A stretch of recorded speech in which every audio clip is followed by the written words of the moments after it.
Welcome to this evidence-based comparison of two popular supplements. Both betaine and creatine are described as osmolytes that support cellular hydration, but the research behind them is very different. In this presentation, we will explore what each compound does, how well it works, and where your supplement dollars are best spent. The term osmolyte refers to small molecules that help cells maintain water balance. Both betaine and creatine play this role, yet only creatine has a large body of evidence supporting its ability to improve strength, power, and muscle mass. Betaine is marketed alongside creatine in many products, but it does not yet have comparable proof. We will examine why one of these molecules stands out while the other remains speculative. Supplements can be expensive, so it is worth asking whether betaine is an edge finder or just a budget burner. To answer this, we will look at the mechanisms of action, review human studies, and weigh the potential benefits against the costs. By the end, you will know whether betaine merits a place in your routine, or if your money is better invested elsewhere. An osmolyte is a small molecule that helps cells maintain water balance and stability. Osmolytes protect proteins and membranes from stress, such as heat or dehydration, and keep cell volume stable when external conditions change. These properties attract attention in sports nutrition because hydrated muscle cells tend to perform better. Creatine and betaine are both classified as osmolytes, but their effects differ considerably. Muscle cells function best when they are properly hydrated. Well-hydrated cells can maintain higher force production, and cellular swelling acts as an anabolic signal that encourages muscle growth. Osmolytes help cells buffer against osmotic stress during intense exercise, which is why supplement companies promote them as hydration and power boosters. Understanding these physiological principles helps explain why athletes might be interested in these compounds. Creatine's primary role in muscle is to replenish ATP through the phosphocreatine system. During short, intense efforts, phosphocreatine donates a phosphate group to adenosine diphosphate, regenerating ATP. Supplementing with creatine increases intramuscular phosphocreatine stores, supports repeated high-intensity bouts, and enhances strength, power, and lean mass. Decades of research across many sports and populations confirm these benefits. Creatine is not just a hydration aid, it directly fuels your energy system. To maximize creatine stores, a loading phase of about 20 grams per day divided into 4 or 5 gram doses can be taken for 5 days. After loading, a maintenance dose of 3 to 5 grams per day sustains saturation. There is no need for exotic forms. Creatine monohydrate remains the gold standard. Taking creatine with carbohydrate or protein can enhance uptake by increasing insulin, but simply taking it daily is the most important factor. The evidence for creatine is robust. Numerous studies show that creatine supplementation consistently enhances maximum strength, improves power output, and increases lean muscle mass. These effects are observed in trained athletes, recreational lifters, and older adults. Creatine also supports repeated sprint performance and high-intensity interval training. Its effectiveness, affordability, and safety profile make it one of the most valuable supplements for strength and power athletes. Betaine, or trimethylglycine, is found in beets, spinach, wheat, and shellfish, and can also be produced synthetically for supplements. In the body, betaine acts as an osmolyte that helps cells maintain hydration. It also donates methyl groups in the conversion of homocysteine to methionine, thereby supporting the synthesis of compounds such as creatine and carnitine. Betaine may protect proteins under stress, but its exact roles in human performance are less clear than those of creatine. Several factors make betaine sound appealing. As an osmolyte, it may enhance cell hydration. As a methyl donor, it supports creatine synthesis. Some small studies suggest betaine might boost lower body strength or vertical jump performance. Betaine has also been studied for potential anti-inflammatory effects and support of recovery. These theoretical benefits and isolated findings fuel the marketing claims, but the overall evidence remains mixed. When researchers pool data from multiple trials, they found that betaine may have a modest effect on lower body strength, but no significant effect on upper body strength or power tests. Individual studies sometimes report improved squat repetitions or vertical jump height, but these results are inconsistent and depend on participant training status, dosing, and protocol. Overall, the effect is small and not reliably replicated. Endurance outcomes are even less clear.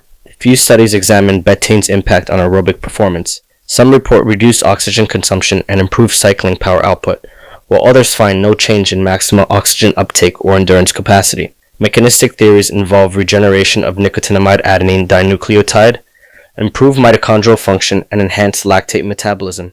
However, the limited and conflicting data make it difficult to draw firm conclusions. Most betaine supplements provide 2 to 2.5 grams per day, often split into two doses of about 1.25 grams. Research trials have used doses ranging from 2 to 6 grams per day over periods of 7 to 98 days. Consistency is important. Results, when they occur, are usually seen after at least 2 weeks. There is no need to pay extra for proprietary blends that obscure the amount of betaine you are taking. When you compare the two supplements side by side, the differences in evidence are stark. Creatine has a large, diverse body of research supporting gains in strength, power, and muscle mass, whereas betaine studies are fewer, smaller, and often produce mixed results. While betaine shows promise in some specific contexts, its overall efficacy is not comparable to that of creatine. Creatine remains the dominant supplement for strength and power because it is backed by decades of robust research. It consistently enhances performance across a wide range of exercises and populations. The mechanism: phosphocreatine replenishing ATP, is clear and well understood. Creatine is inexpensive, widely available, safe for most people, and offers a high return on investment for serious lifters. For these reasons, it belongs at the top of your supplement list. Betaine can be considered an optional add-on for experienced lifters who have already dialed in their training, nutrition, and creatine intake. It may provide a small benefit for advanced athletes chasing marginal gains. If you tolerate betaine well and enjoy experimenting with supplements, you might choose to include it.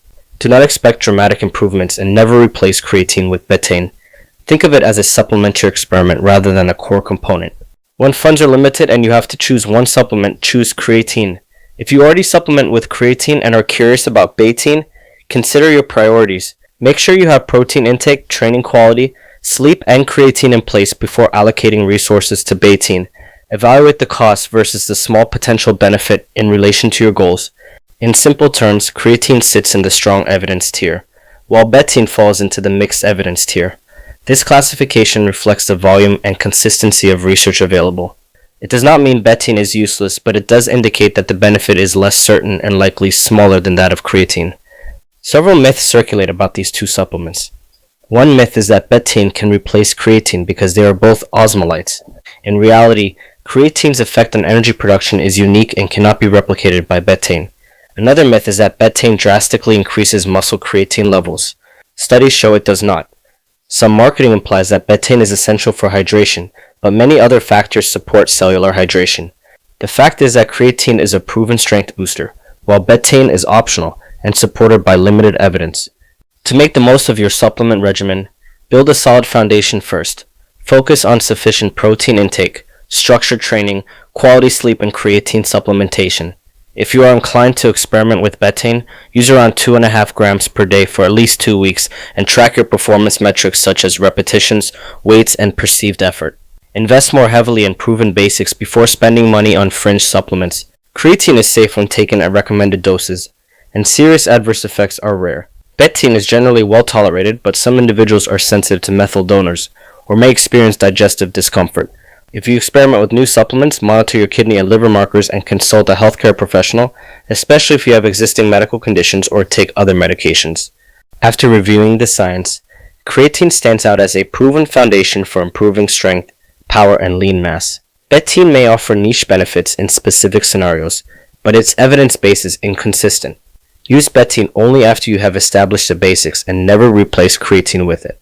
Let research, not hype, guide your supplement decisions so you can allocate your resources wisely.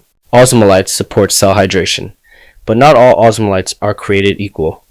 Creatine offers a clear mechanism, robust evidence, and a strong return on investment. Betaine has plausible mechanisms and mixed results, making it an optional add-on rather than a core supplement. Always prioritize fundamentals, training, nutrition, and recovery before exploring fringe supplements. Making informed choices based on evidence will help you optimize both your performance and your budget.